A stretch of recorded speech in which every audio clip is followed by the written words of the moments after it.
सरकार जहां एक और डिजिटल ट्रांजैक्शंस यानी यूपीआई ट्रांजैक्शंस को बढ़ावा दे रही है, वहीं दूसरी ओर सरकार अब आपसे यूपीआई ट्रांजैक्शंस पर फीस वसूलने की तैयारी में है। जी हां दोस्तों, दरअसल 1 अप्रैल 2023 से 1.1% की दर से आप लोगों का यहां पर चार्जेस लगने वाला है यूपीआई ट्रांजैक्शंस के ऊपर। और ये खबर जो है पूरे ट्विटर के ऊपर ट्रेंड कर रहा है। अगर आप ट्विटर खोल के देखेंगे तो 2000 रुपये ट्रेंड कर रही है और यूपीआई चार्जेस ट्रेंड कर रही है। अब ये किस तरीके से कहां पर लगने वाला है चार्ज, आज के इस वीडियो में आपको डिटेल्स में बताने वाले हैं। दरअसल एनपीसीआई ने एक प्रेस रिलीज जारी करके पूरा लिस्ट दिया है कि कहां कहां आप कितना का ट्रांजैक्शंस करते हैं तो कितने परसेंट के हिसाब से आपको फीस देना होगा। 1.1% जो है वो मैक्सिमम चार्जेस हैं और ये मैं नहीं बता रहा, पूरे तथ्य के हिसाब से मैं आप लोगों को बताने की कोशिश कर रहा हूं। तो चलिए समझते हैं इसको। पहले हम ट्विटर की पूरी स्क्रीनशॉट्स आप लोगों को दिखा रहे हैं इसलिए ताकि आप लोगों को आइडिया मिल जाए कि किस तरीके से ये चीज़ें ट्रेंड हो रही है और लोगों की क्या क्या राय है और कौन कौन से न्यूज़पेपर में और कौन कौन से चैनल्स ने इस चीज़ को छापा है। तो दरअसल ये चीज़ें अब ट्रेंड हो रही है तो कहीं ना कहीं सच भी होंगी। तो सच क्या है चलिए देख लेते हैं।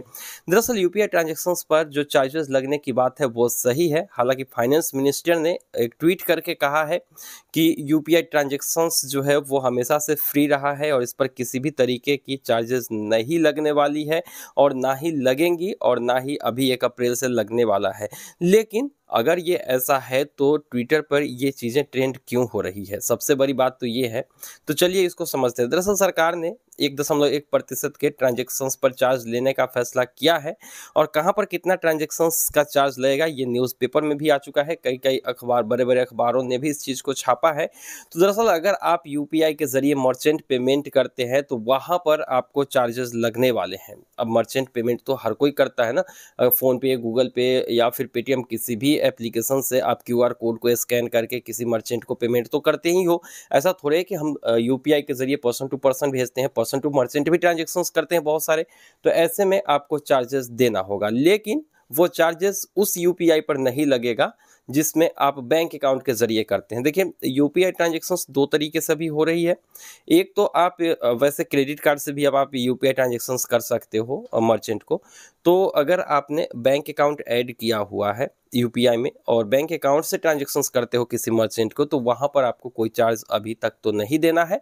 लेकिन अगर आप किसी वॉलेट को यूज कर रहे हो यूपीआई ट्रांजैक्शंस के लिए, चूंकि वॉलेट यूपीआई भी काम करता है ना, अभी आपने अमेजन पे वॉलेट यूपीआई सुना होगा, उसके बाद पेटीएम में भी ऐसा फीचर है।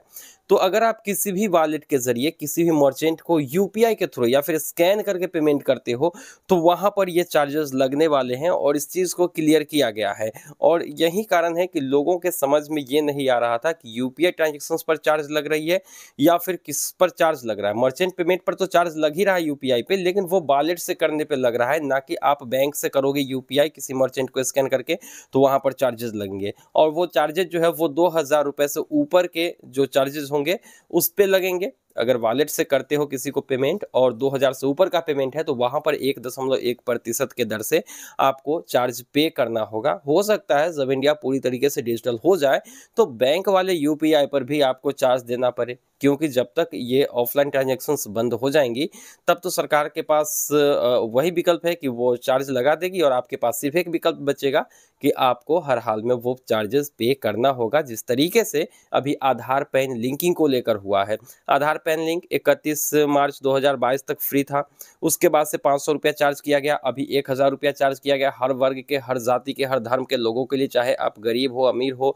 कुछ भी हो, लेकिन आपको 1000 देना ही है, नहीं तो आपका पैन डीएक्टिवेट हो जाएगा और उसके बाद आपको हर हाल में एक्टिवेट कराने के भी चार्जेस देने होंगे। तो इसीलिए सरकार जो है इन सब चीज़ों पर काफ़ी ज़्यादा सख्त हो चुकी है। तो आप लोग आगे से ध्यान रखिए। बाकी हमने पूरी तरीके से यूपीआई पेमेंट पर लगने वाले चार्जेस को क्लैरिफाई करने की कोशिश करी है। उम्मीद है कि वीडियो पसंद आई होगी। वीडियो पसंद आई तो वीडियो को लाइक करके चैनल को सब्सक्राइब करिए। मिलते हैं किसी नई वीडियो में, दीजिए इजाज़त। Thank you.